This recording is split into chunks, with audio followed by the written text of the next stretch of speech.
es cierto que todos los caminos conduzcan a Roma. Los lugares donde podemos ir son casi infinitos. ¿Ya decidiste dónde quieres ir hoy? Piénsatelo bien para no equivocarte. Toma en cuenta que el tablero de ajedrez ha cambiado. Hoy el rey se ha enterado que va desnudo. Y cuando el poderoso lo olvida, la verdad se encarga de desnudarlo.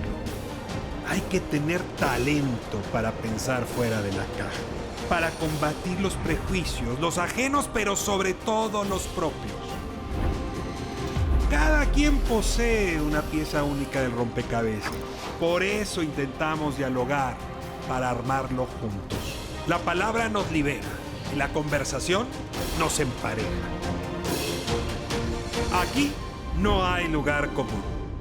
No hay lugar común. El día de hoy recibe a Diego Prieto. Él es el director del Instituto Nacional de Antropología e Historia. Diego, muchísimas gracias por acompañarnos desde tu bellísima oficina ahí en la Colonia Roma. Muchas gracias, Ricardo. Gracias por la invitación y muy buenas noches. Con el gusto de platicar contigo y dirigirme a tu gran público. Como autoridad, a ti te toca a estas alturas dirigir una de las instituciones más importantes del país para conservar la memoria y sobre todo para proyectar la identidad hacia adelante.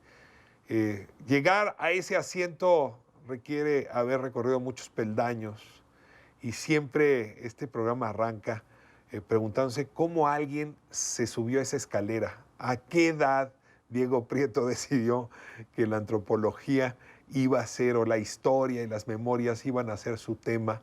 Y déjame remitirme pues a la primera infancia, aquel niño en la ahora alcaldía Coyoacán. ¿Cuándo se imaginó que podía acabar siendo el antropólogo más importante del país, por lo menos desde el punto de vista de los cargos gubernamentales? Bueno, por supuesto que no soy el más importante. Sí, el INAH es la institución más importante de la antropología, el estudio y cuidado de nuestro patrimonio cultural. Efectivamente, pues desde niño empecé a alentar una serie de preocupaciones sociales. Recuerdo perfectamente que siempre me llamaba la atención la enorme pobreza que observaba, sobre todo en los pueblos mexicanos, porque mis hermanos mayores, yo soy el octavo de 9, el mayor me lleva 13 años, me llevaban mucho a excursiones y recorridos por pueblos, sobre todo del centro de México. Me sorprendía mucho la enorme pobreza en que vivía mucha gente. Y al mismo tiempo también me sorprendía su generosidad, su sabiduría, las distintas maneras de ver la vida. Por ejemplo, me sorprendía que no les preocupaba tanto como a mis amiguitos de la escuela el dinero, la acumulación de dinero. Me sorprendía que en algunas ocasiones hablaban otras lenguas. Y desde entonces tuve el interés por estudiar estas diferencias, estos fenómenos culturales. Obviamente yo así no lo imaginaba en ese momento. Otro tema que desde niño me ocasionó mucha preocupación e indignación, siendo yo el octavo de 9 hermanos, con 4 hermanas que frecuentemente llegaban a quejarse de que alguien las había molestado en la calle, de que alguien las había agredido, de que pues pasaban de los piropos a las agresiones abiertas. Y esa desigualdad que vivían las mujeres, mis propias hermanas, por supuesto que no tenían antes de 1968 las mismas libertades que teníamos los varones de la casa. Muchas cosas cambiaron en el 68. Entre otras cosas, la familia se volvió mucho más igualitaria y, por supuesto, que habiendo participado, sobre todo mi hermano mayor, en el movimiento estudiantil, previamente en el movimiento médico del año 1964, yo, siendo en el 68, pues prácticamente un niño todavía de 12 años apenas, me decidí a que quería ayudar a que las cosas cambiaran. Y el antropólogo, quien se dedica profesionalmente a la antropología, sabe que debe tener cuidado con las versiones únicas de la historia, la versión oficial, que incluso pasando el tiempo, visitar las memorias te obligan a reformular la realidad. ¿Qué consejo podría dar la antropología a las y los habitantes de la época actual, que en efecto nos debatimos ferozmente entre noticias fabricadas, noticias verdaderas, interpretaciones oficiales, interpretaciones alternas? Si ustedes tienen entrenamiento para no dejarse engañar tan rápido, Diego, ¿cuál sería el consejo?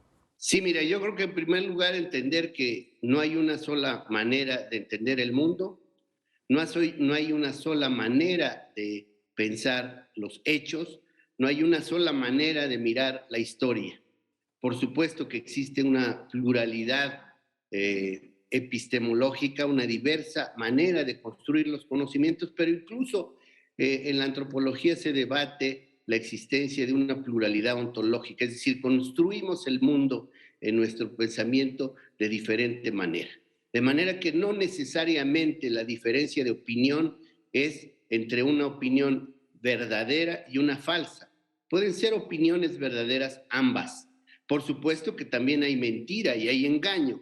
Ahí es donde tenemos que trabajar con cuidado entre la mentira abierta, entre el engaño, entre la falsedad, que por supuesto existe y es de alguna manera reprobada prácticamente en todas las culturas, aunque también todas las culturas toleran un cierto ámbito de desapego a la verdad, distinguirlo claramente de las diferentes percepciones que puede tener la gente sobre un mismo fenómeno o incluso la manera como ese fenómeno se construye, porque como diría un conocido estudioso del conocimiento, Jean Piaget, en realidad nosotros no sabemos lo que vemos, nosotros vemos lo que sabemos.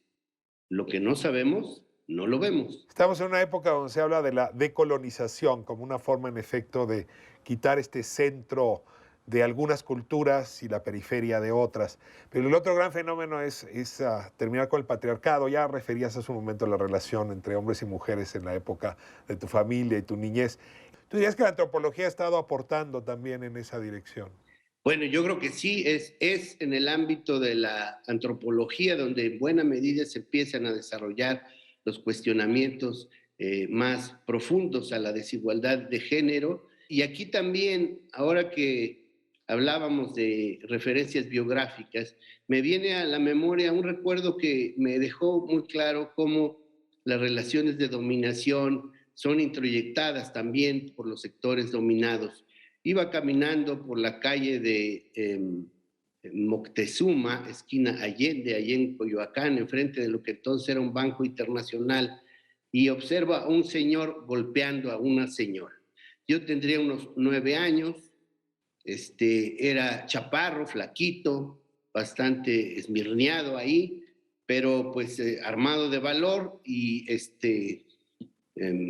formado por mi padre, que siempre fue un hombre de unas enormes convicciones de justicia, digámoslo así, pues me acerco y le digo al señor, por favor, deje de pegarle a la señora. El señor se sorprende, suspende el jaloneo de cabellos, suspende las hostilidades, pero es la señora la que me increpa y me dice, ¿qué no sabes que es mi marido y tiene derecho a hacerme lo que sea? Realmente me sorprendí mucho porque sí estaba quejándose, estaba llorando, estaba reclamando que no le pegaran, pero por supuesto que asumió la relación patriarcal de manera absolutamente clara, ¿no? ¿Cuánto tendremos que seguir trabajando esos temas? Porque de entonces a ahora todavía hay quien no ha logrado deshacerse de esos prejuicios y esas formas de vivir la relación entre hombres y mujeres. Diego, para concluir, y realmente creo que es un buen cierre, está este libro que publicó recientemente el Instituto Nacional de Antropología e Historia, donde justamente lo que desafía son las visiones ortodoxas de la historia mexicana, ¿no? La historia en blanco y negro, la historia maniquea, la historia de los muralistas, si me permites jugar un poco, buenos, malos, españoles, indígenas, en fin. Te rogaría que concluyéramos la charla hablando de este texto y recomendando este texto para su lectura y su consulta. Sí, para nosotros, para el INA, pues fue una interesante tarea que nos encargó el presidente de la República.